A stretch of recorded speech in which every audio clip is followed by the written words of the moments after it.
Greetings. Welcome to the aspiring podcast, Confessions of a Professional Hospital Patient. I'm your host, Michael A. Weiss, and I'm also that professional hospital patient. Now, I know what you're thinking out there. What is a professional hospital patient? Why is this guy a professional hospital patient? And how do you become a professional hospital patient? And who would want to be a professional hospital patient? I understand. And I have to admit that in second grade, I didn't want to be an astronaut. I didn't want to be a doctor. Maybe a lawyer, maybe a businessman with sort of a creative flair.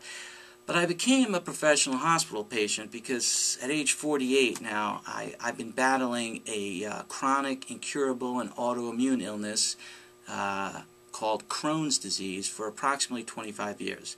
And Crohn's disease, by the way, is spelled C-R-O-H-N''S, for people out there wondering. What is Crohn's disease? Well, it is an inflammatory illness which primarily affects the digestive tract. And what I mean by that, and I have to use an analogy of the household garden hose to sort of make my point very quickly. When you're a kid and you spray the garden hose, everything's cool. But then when you kink it, the water can't get through, and then it stops. Well, for whatever reason, people with Crohn's disease, their intestines get inexplicably inflamed.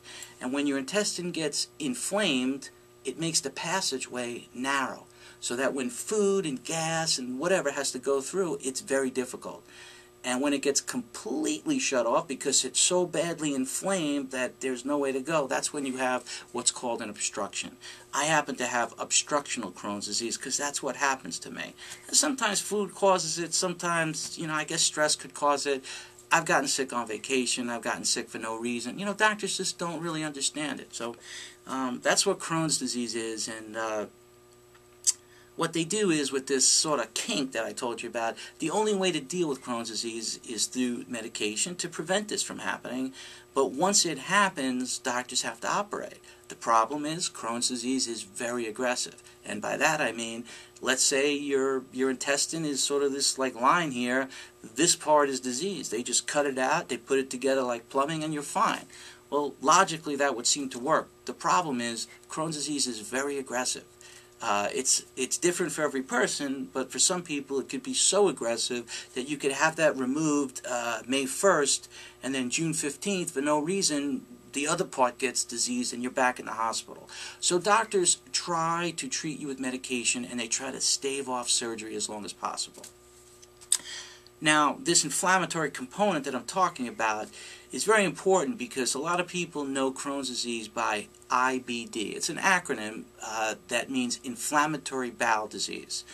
It's an acronym or a catch-all that covers Crohn's disease, and it covers ulcerative colitis and possibly some other illnesses. Personally, I'm not a big fan of having Crohn's disease be an umbrella to anything else, falling under the umbrella of any other illness, because all by itself it's quite difficult. But I think for fundraising purposes and research purposes, IBD has worked out fine, and I am very thankful to the people who dedicate their lives to research and fundraising in that manner, so who am I to complain?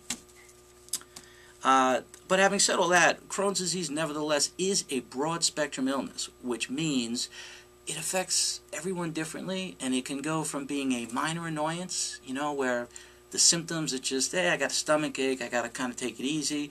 Or it could be a very bad flare-up, but it may be the only flare-up that person has in their entire life. But for other people, it could be a lifelong obstacle. That'd be me. And that's sort of why I'm a professional hospital patient, because I've been hospitalized almost 200 times. I'm 48, I was diagnosed when I was 20, so when you understand how they treat it, you could kind of understand why I've been hospitalized so much, because they keep you in the hospital to try to not have to operate on you. But I've also had almost 20 operations. Thankfully, I have enough of my intestine left that I have a normal life, but a lot of people are not so fortunate. So Crohn's disease can be very, very, very difficult. Now, I'm happy and fortunate, though, because I would have never gotten through all of this without the love and support of my family and friends. And what's really strange about having a chronic illness is that, yeah, it's tough. It's tough. It's tough with work. It's tough with friends. But you get such clear vision because you get to see the greatness in people and the genuine kindness of the things they do for you. So when I was the beneficiary of such incredible and extraordinary love and care and concern and support every time I was hospitalized or laying home sick, I said to myself, I got to share this. I have to share what I've learned with other people so that whether it's the parents, the kid, or an adult, they need to understand what I've learned so that they don't have to go through what I've gone through. Now, yes, there have been many advancements in Crohn's disease that would make a lot of surgeries I've had in the past not necessary. But there's a mental component to all chronic illnesses that I think I've learned, and I've learned that from family and friends and what they've done, and I've learned that from many long nights in the hospital, from doctors and nurses, and a girlfriend, actually, who once told me, Michael, your Crohn's disease will never be a problem with us, but how you handle it will. And that was like, this girl was really nice, and that was a statement. It was almost like someone else was talking because it was such a defining moment in my life. It was like, it's okay to have a chronic illness, but how you deal with it, you can't wallow in it. You sort of have to move forward. So I wanted to share all that. So I was going through a tough time with a surgery and a hospitalization. I wrote a book called Confessions of a Professional Hospital Patient. Now, I wrote the book a couple of years ago, but it still sells very well, thanks to healthcare reform and the renewed interest in all things health. But it's a real-life account of my life with a chronic illness, both in and outside of the hospital. It's available at Amazon.com, BarnesandNoble.com, and also on my website, which is so aptly addressed, www.hospitalpatient.com. Now, I don't like to talk about, what the book is and what the book isn't. I can only go by what people tell me. I know why I wrote the book, but people have told me that it most accurately reflects what it's like to live, love, and laugh with chronic illness.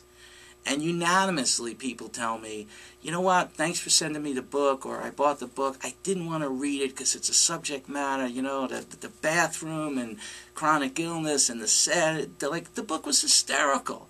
I was laughing so much by your stories, and when I put the book down, I was so inspired that I bought the book for my nephew and my cousin and all these other people, and that warmed my heart, because that's why I wrote the book. So when you get a chance, please feel free to check out Amazon.com or Barnes & Noble for comments that other people have written about my book, because it is what it is, okay? It's Confessions of a Professional Hospital Patient. But it's real, it's funny, it's genuine, and it's inspiring, okay? Now, also, what I want to say is you could also follow me on Twitter. My name on Twitter is Hospital Patient, and you could always email me at michaelweiss@hospitalpatient.com, and anything you want me to address in an episode, I will try to. I will research it. We will have interviews with people going forward, politicians, newsmakers, physicians. We're going to talk about all diseases, treatments, may even talk about other things from my perspective as a quote-unquote professional hospital patient. All right, so now let's go on to an episode of Confessions of a Professional Hospital Patient.